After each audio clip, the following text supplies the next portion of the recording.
नमस्कार, मैं हूं आपके साथ अंकिता पाल। तो सीधे आपको ले चलते हैं देहरादून, जहां पर सीएम धामी ने निरीक्षण किया है ग्लोबल समिट को लेकर। तो क्या कुछ कह रहे हैं, आपको दिखाते हैं।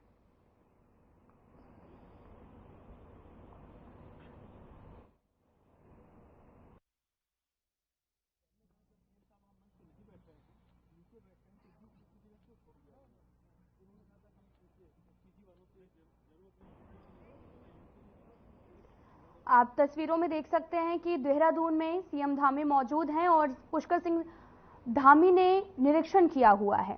तस्वीरें भी आप देख सकते हैं, जहां पर जोरों पर जीआईएस ग्लोबल इन्वेस्टर समिट को लेकर 2000 तैयारियां हैं वो लगातार जारी हैं। आप तस्वीरें देख सकते हैं कि सीएम धामी देहरादून पहुंचे हैं, जहां पर ग्लोबल इन्वेस्टर समिट को लेकर तैयारियां भी लगातार जारी हैं। तस्वीरें भी आप देख सकते हैं। और वहीं आपको बता दें कि सीएम धामी ने अभी थोड़े टाइम पहले पीएम नरेंद्र मोदी के साथ में मुलाकात की थी और वैश्विक निवेश सम्मेलन के उद्घाटन के लिए भी किया था।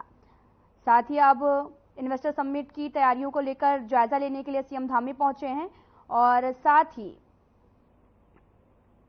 आप तस्वीरें भी देख सकते हैं कि ग्लोबल इन्वेस्टर समिट होना है, जिसको लेकर लगातार तैयारियां जारी हैं। और यहां पर सीएम पुष्कर सिंह धामी पहुंचे हैं और यहां पर तैयारियों का जायजा भी लेते हुए नजर आ रहे हैं।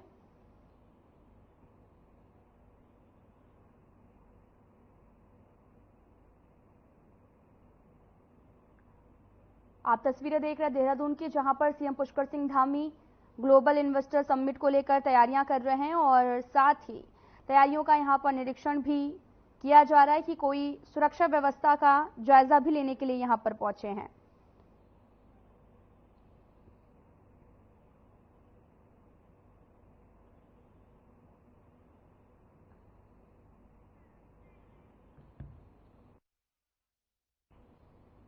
सीएम पुष्कर सिंह धामी ने शनिवार को नई दिल्ली में प्रधानमंत्री नरेंद्र मोदी से मुलाकात की। इस दौरान सीएम ने पीएम मोदी को देहरादून में 8 और 9 दिसंबर को होने वाली वैश्विक निवेश सम्मेलन के उद्घाटन के लिए आमंत्रित किया और साथ ही सीएम ने प्रधानमंत्री मोदी को सिलक्यारा सुरंग में फंसे श्रमिकों की निकासी के दौरान दिए गए मार्गदर्शन और सहयोग के लिए भी पीएम का आभार व्यक्त किया है। और साथ ही आपको बता दें कि सीएम धामी ने पीएम मोदी को राज्य से जुड़े कई विषयों पर जानकारी भी दी है। तस्वीरें आप देख सकते हैं, जहां पर सीएम धामी दिल्ली पहुंचे और पीएम नरेंद्र मोदी के साथ में मुलाकात की और उन्हें निमंत्रण भी दिया है ग्लोबल इन्वेस्टर समिट में शामिल होने का। आपको बता दें कि पीएम को समिट का आमंत्रण दिया गया है और सीएम ने पीएम का आभार भी जताया है। सिलक्यारा सुरंग में फंसे मजदूरों को बाहर निकाला गया, जिसको लेकर सीएम धामी ने पीएम नरेंद्र मोदी को जानकारी दी और उनका आभार भी व्यक्त किया और साथ ही ग्लोबल समिट को लेकर आमंत्रण भी दिया है।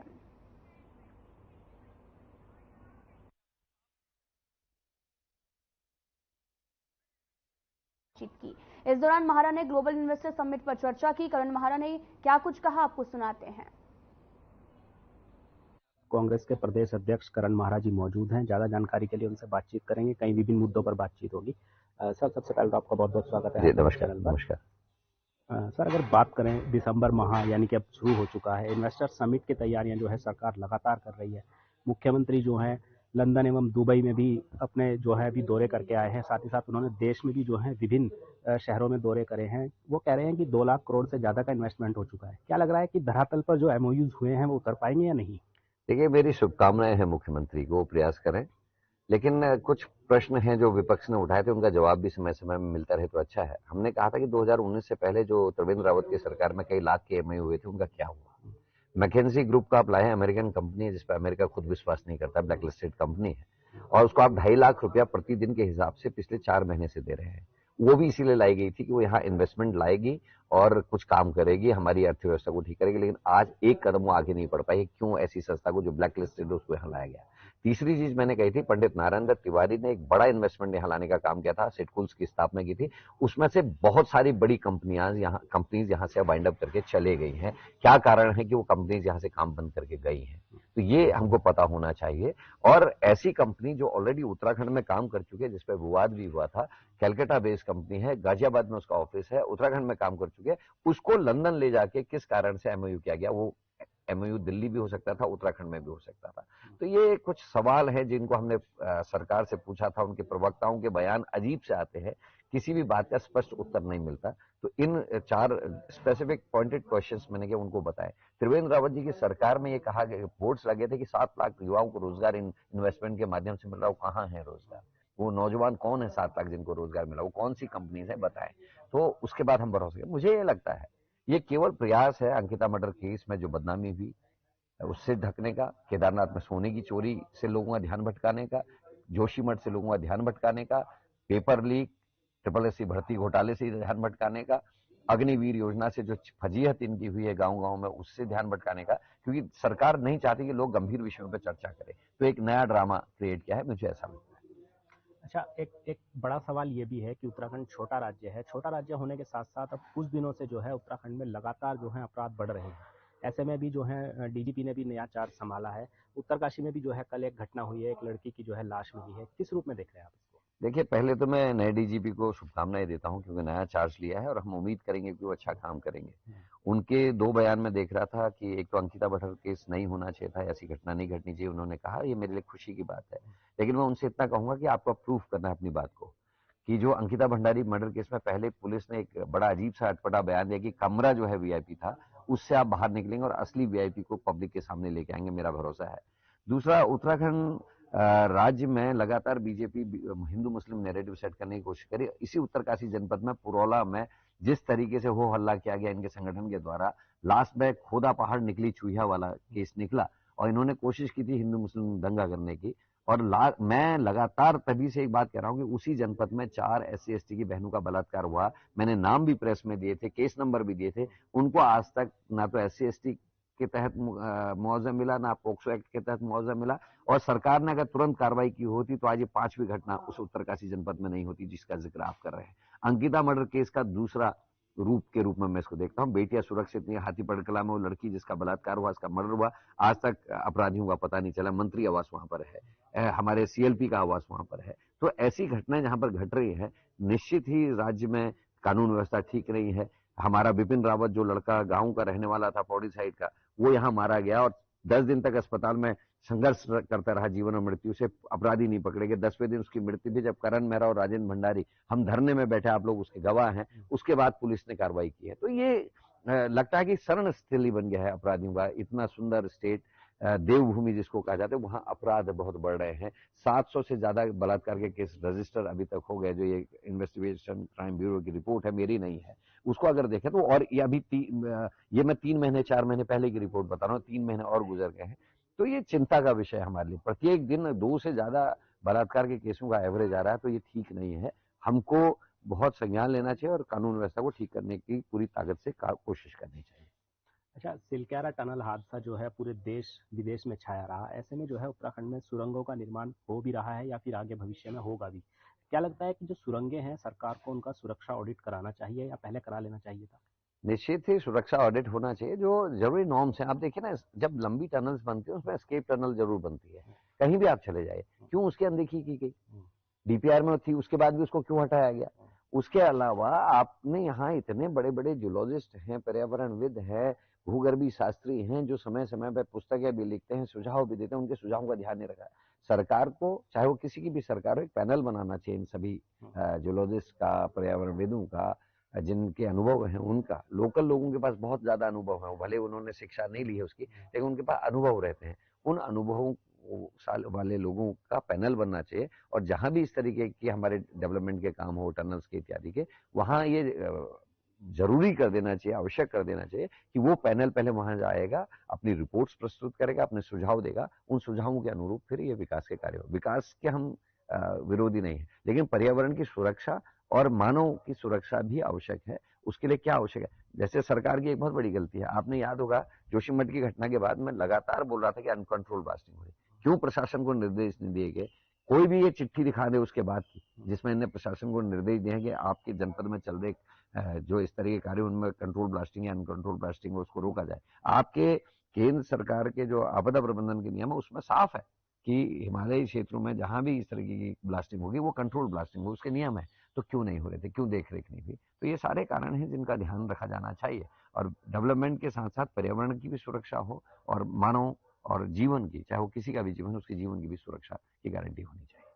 अच्छा, आगामी लोकसभा चुनाव भी काफ़ी नज़दीक हैं, ऐसे में जो है कांग्रेस की किस तरह से तैयारियां चल रही हैं? बूथ स्तर हो, संगठन स्तर हो, या फिर बात कर लें कोई बड़े नेता जो हैं इस बार प्रदेश का दौरा, कौन से नेता ऐसे हैं जो आने वाले हैं? देखिए, अभी क्योंकि कल रिजल्ट्स आ रहे हैं, उसके बाद ये हाईकमान में बातें तय होंगी कौन लोग आएंगे, और इस समय मुझसे ये कहा गया है कि आप बूथों के सत्यापन के काम करें और मंडलों की नियुक्ति करें।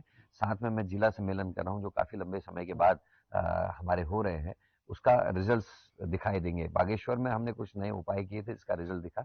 पूरा शीर्ष नेतृत्व उत्तराखंड का एक साथ खड़ा है। बागेश्वर में जिस तरीके से सभी ने साथ मिलकर चुनाव लड़ाया, मुझे उम्मीद है कि लोकसभा के चुनाव में भी हम उसी तरीके से प्रदर्शन करेंगे, और इस बार हम जो 2 बार का खराब हमारे रिजल्ट्स रहे उत्तराखंड के, उसमें कुछ परिवर्तन लाने का काम करेंगे। एक अहम और अंतिम सवाल ये है कि मुख्यमंत्री कह रहे हैं कि उत्तराखंड जो है इस समय इन्वेस्टमेंट के लिए सबसे मुफीद राज्य है पूरे भारत में, किस तरह से देखते हैं?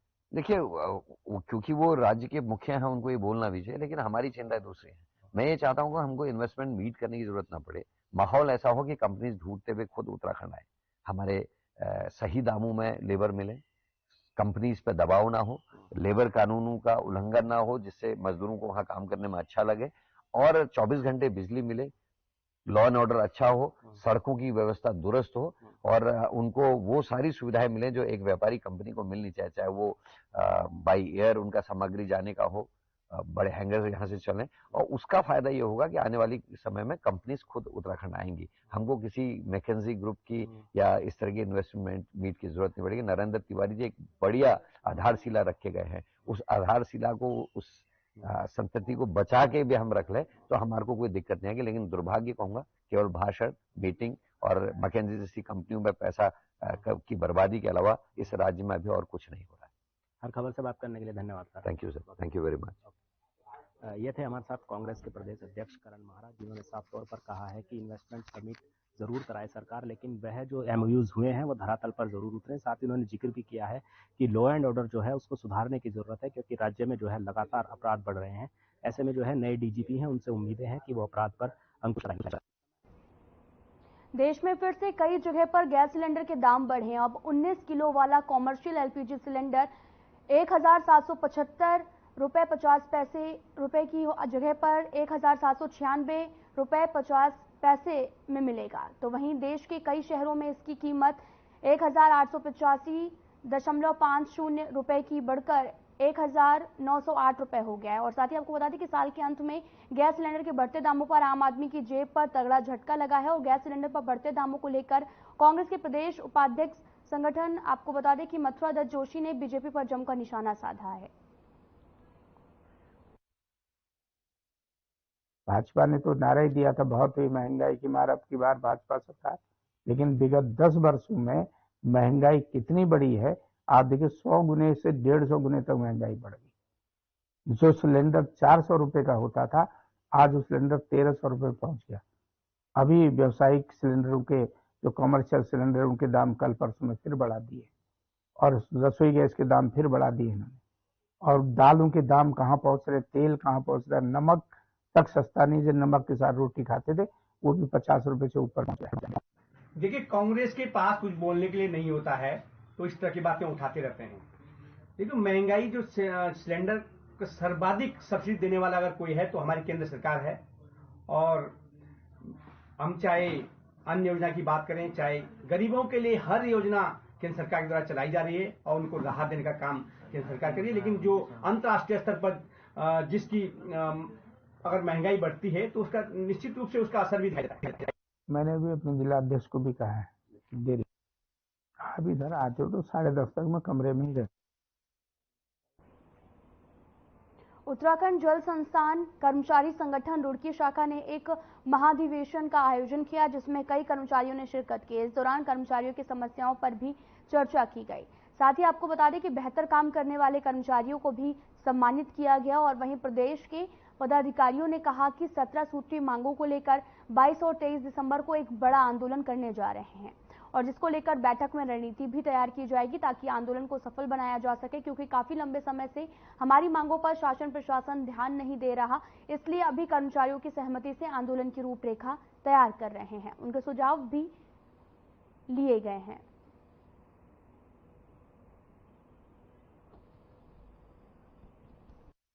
उस पर जो हमारा 17 सूत्री मांग पत्र अभी हमारे प्रदेश महामंत्री जी ने कहा, उस पर यहाँ पर विचार विमर्श होगा।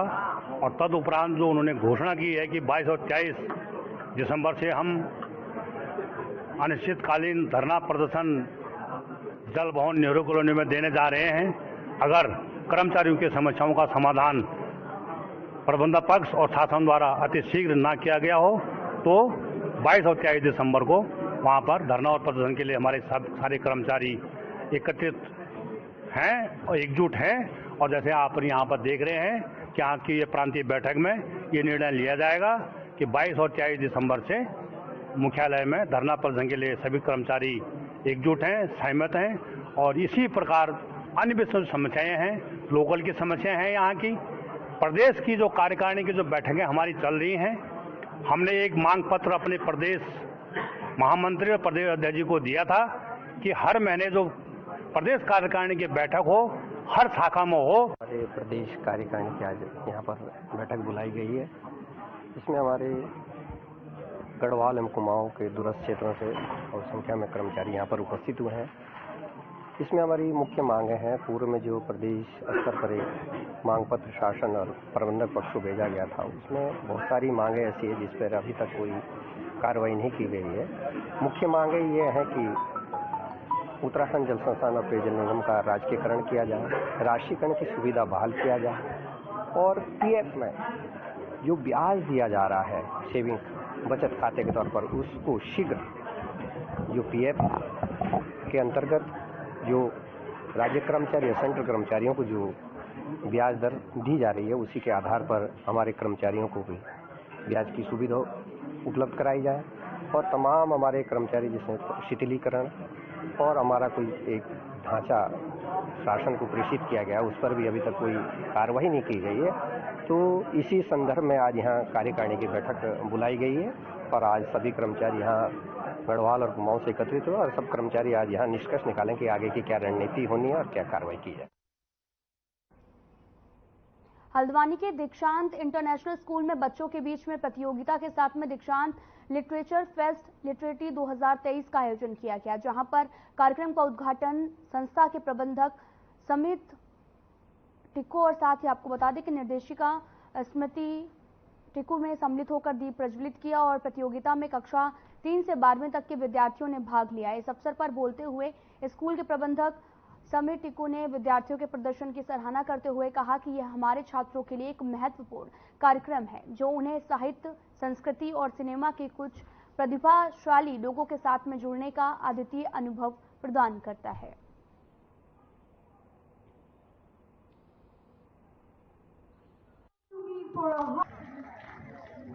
दीक्षांत इंटरनेशनल स्कूल में एक लिटरेचर फेस्टिवल होता है, जिसका ये दूसरा संस्करण है।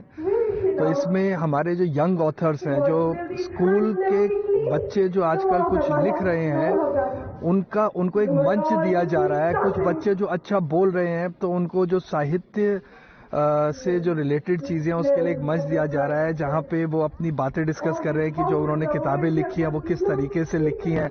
जब हम ये कर रहे हैं, जब हम खड़े हो रहे हैं, तो हमें करे जा रहे हैं। मतलब हम जैसे बच्चे होते हैं वो डरते हैं वहाँ स्टेज में जाने से, पर अगर हम जा रहे हैं तो फिर हमें करे जा रहा है, हम बोल ले रहे हैं इतने सारे लोगों के सामने। और मतलब बहुत सारा हमें बहुत ज़्यादा वो मिलती है प्रेरणा। और हर बार ही ऐसा होता है, हमारे स्कूल में बार बार कंडक्ट होते रहते हैं और कोई लोग आते रहते हैं, इसलिए हमें बहुत मोटिवेशन मिलती है।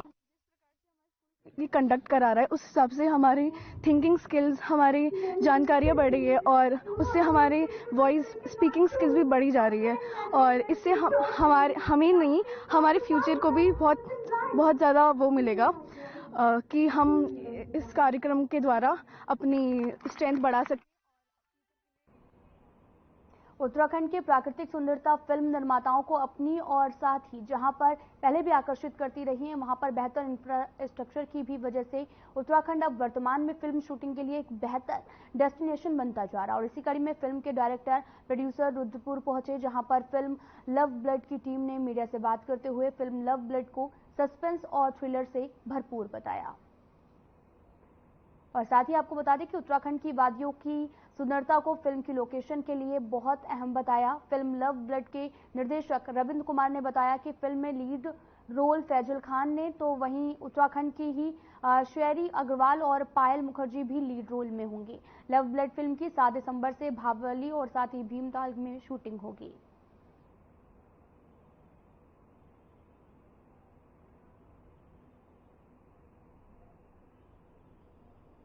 जो डायरेक्टर रविंद्र कुमार जी, ये जो मेरी मूवी है ये सस्पेंस थ्रिलर मूवी है और इसमें मार्केट के नॉन एक्टर्स हैं फैजल खान, पायल मुखर्जी, शेरी अग्रवाल। बाकी की 75% में कास्ट टोटल उत्तराखंड से कर रहा हूँ। और अभी हमारी जो बातें चल रही हैं, हेमंत पांडे जी से बात चल रही पर कंफर्मेशन अभी मिला नहीं है। हो सकता है कि इस प्रोजेक्ट में हेमंत पांडे भी देखने को मिले।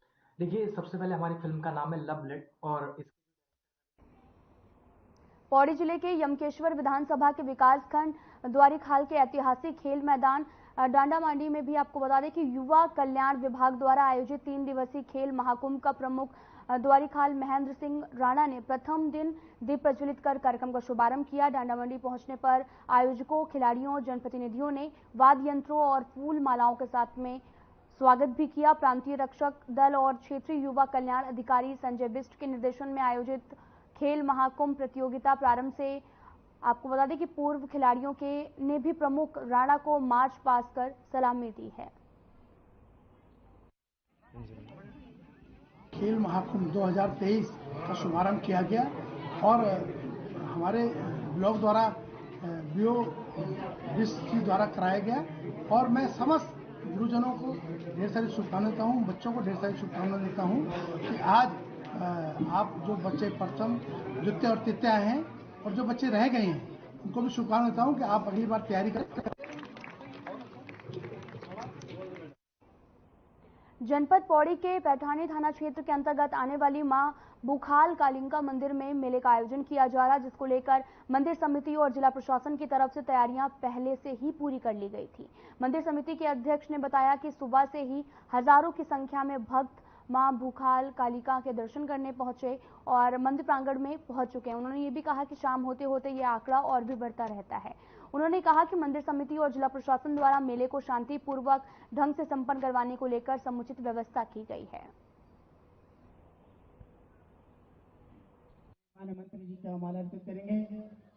भगवती के सामने जैसे कि आपने कहा कि यहाँ पे बलि प्रथा थी, लेकिन सने सने जो यहाँ के हमारे भक्तगण हैं उनके हृदय परिवर्तन हुए, सात्विक पूजा यहाँ पे होने लगी और काफी लोगों का प्रयास भी था ये कि यहाँ पे मतलब जो बलि प्रथा है उसके थोड़ा अच्छा नहीं लग रहा है, तो सात्विक में यहाँ पे पूजा होने लगी। बहुत दूर दूर से यहाँ माँ भगवती के दर्शनों के लिए लोग आते हैं। यहाँ पे हर साल भूखाल का मेला यहाँ के स्थानीय लोग बहुत अच्छे ढंग से करते हैं। हजारों लोग इस मेले में शरीक होते हैं। यहाँ पे देव डोलियां आती हैं। हमने आधा किलोमीटर की पार्किंग की व्यवस्था तो इस साल कर दिया है, लेकिन अगले सालों में 1 किलोमीटर के यहाँ पे पार्किंग बनाने जा रहे हैं ताकि 1000 गाड़ियों की यहाँ पे पूरी व्यवस्था हो जाए। और माँ भगवती की कृपा ऐसी है कि अब यहाँ पे एक नया भव्य मंदिर बनने जा रहे हैं। उसका आज यहाँ पे जो है हमने जनता के बीच में इस मंदिर को दिखाया है और अगले साल से मंदिर बनना शुरू हो जाएगा। यहाँ पे बहुत तरह से माँ भगवती भूखाल कालिका का बहुत ही आशीर्वाद रहा है। सब हमारे पूर्वों से होकर के आज दिन तक यह सारा कार्यक्रम चलता जा रहा है और हमारी जो ये आगे की पीढ़ी है उसमें भी यह आगे में लगातार जब तक मनुष्य का जीवन रहेगा तब तक ये लगातार बराबर चलता रहेगा।